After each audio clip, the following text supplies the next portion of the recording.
There will be 8 in the primetime Republican debate. That's a change. 8, and then you have the undercard debate. Governor Christie and Governor Huckabee falling to the undercard. But Jeff Zeleny, you have these 3 Democrats.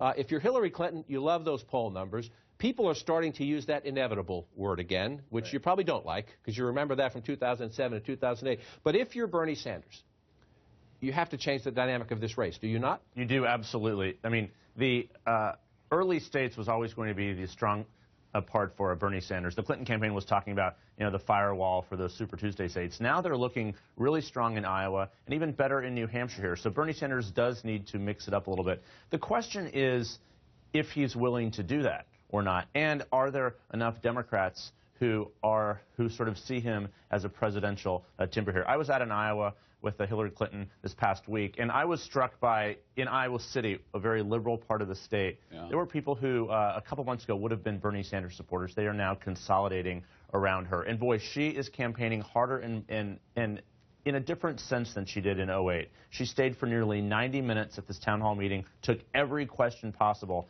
She seems to me like she is intent on not repeating the mistakes of 2008, and her campaign is better. But as you said, sometimes voters surprise us. Sometimes those New Hampshire voters surprise us. So it's far too early to say this is over, but it's certainly heading in that direction. She has an interesting reason, a very good reason politically, to want to wrap this up as early as possible. If you look at the polling, she's rebounded in New Hampshire. She's got that big lead in Iowa. When you move to places where you get into the non-white Democratic electorate, which Bernie Sanders, just by nature of being from Vermont, has no experience with, look at the South Carolina polls, look at the South, Hillary Clinton blows him away among African-American and Latino voters. Might change. Bernie Sanders gets a couple wins. Sometimes that helps it change.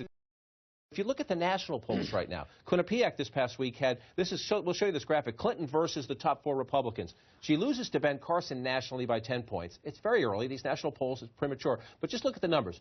She loses the women's vote to Ben Carson right now. She beats Donald Trump. Donald Trump of the top 4 is the weakest general election candidate for the Republicans. You see the big gender gap for Hillary Clinton, who would be the first female president there. But look at this, Marco Rubio, Ted Cruz. Statistically, that's essentially a dead heat. But Hillary Clinton, you see women voters there, especially white women, white working-class women she has a problem with. She also has a problem with independent voters. So what she hopes is lock this up and then address your weaknesses. Yeah, and I mean, I think that she's got some issues, as we're seeing for the general election. I'm also interested sort of in the next debate.